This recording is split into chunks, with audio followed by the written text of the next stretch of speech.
Bismillahirrahmanirrahim. Assalamualaikum warahmatullahi wabarakatuh. Saya Rapi Alparizi dari kelas POR B ingin menjelaskan sedikit tentang etika berpolitik. Yang pertama, apa itu etika politik? Nah, etika politik adalah cabang dari filsafat moral yang membahas dimensi moral dari kehidupan politik. Secara sederhana, etika politik adalah seperangkat norma moral yang menjadi panduan bagi individu, institusi, dan tindakan politik untuk mencapai tujuan bersama, yaitu kehidupan masyarakat yang baik, adil, dan sejahtera.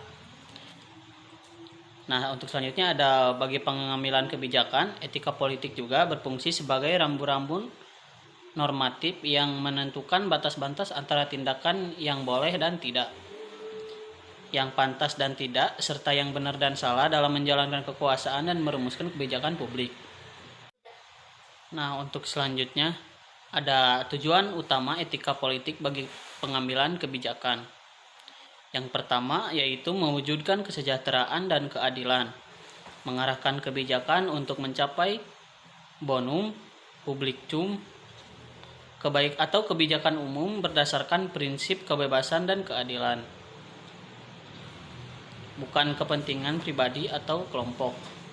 Yang kedua yaitu menjaga legitimasi moral, memastikan setiap tindakan politik dan kebijakan memiliki legitimasi moral selain legitimasi hukum dan demokrasi. Yang ketiga, membentuk institusi yang adil, yaitu mendorong pembangunan lembaga-lembaga yang mampu mendistribusikan hak dan kewajiban dasar secara setara. Nah, yang keempat, menumbuhkan tanggung jawab, yaitu mempertanyakan tanggung jawab dan kewajiban moral seorang pejabat terhadap warga negara. Nah, ada juga prinsip-prinsip etika politik kunci bagi pengambilan kebijakan. Prinsip-prinsip ini harus menjadi landasan dalam proses pengambilan keputusan dan perumusan kebijakan publik. Yang pertama, integritas dan kejujuran.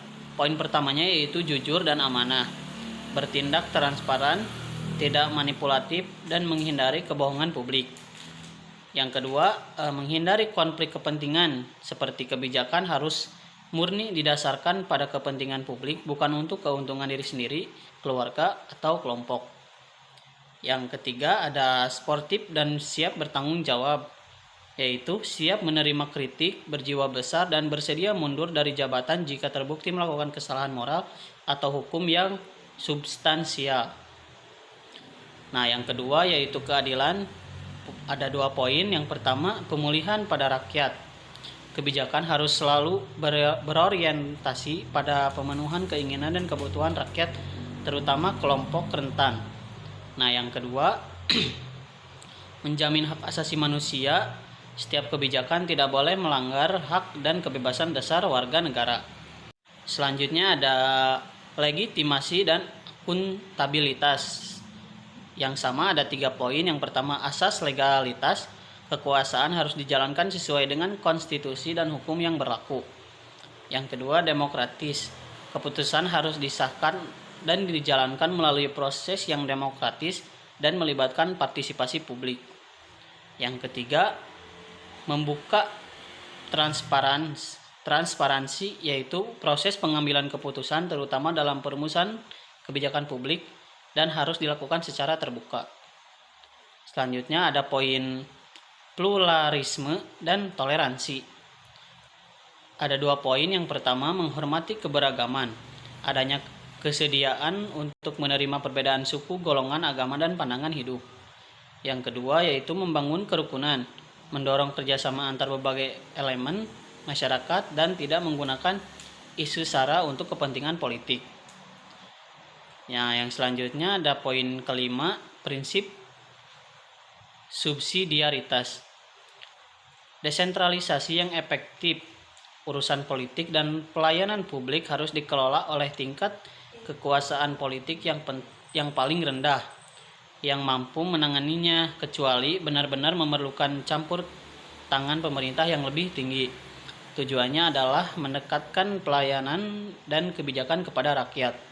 Nah, untuk selanjutnya ada contoh pelanggaran etika politik mayoritas. Nah, pelanggaran terhadap etika politik oleh pengambilan kebijakan seringkali merusak stabilitas politik kepercayaan publik. Contoh utamanya yaitu meliputi yang pertama korupsi, kolusi, dan nepotisme. Nah, penyalahgunaan wewenang untuk memperkaya diri sendiri atau kelompok. Yang kedua ada pelanggaran arogansi dan sikap otoriter, mengambil keputusan tanpa mengindahkan aspirasi atau kritik masyarakat. Yang ketiga, kebohongan publik dan manipulasi data, menyampaikan informasi palsu atau manipulasi fakta demi kepentingan politik. Nah, yang terakhir ada konflik kepentingan, menetapkan regulasi yang menguntungkan bisnis atau kepentingan pribadi pejabat. Nah, selanjutnya ada kesimpulan. Etika politik menuntut pengambilan kebijakan untuk selalu menempatkan kebaikan bersama di atas kepentingan pribadi dari golongan, serta menjalankan kekuasaan dengan integritas, kejujuran, dan tanggung jawab moral sesuai dengan hukum dan nilai-nilai kemanusiaan. Mungkin dicukupkan sekian, mohon maaf bila ada kesalahan. Billahi taufiq wal hidayah. Wassalamualaikum warahmatullahi wabarakatuh.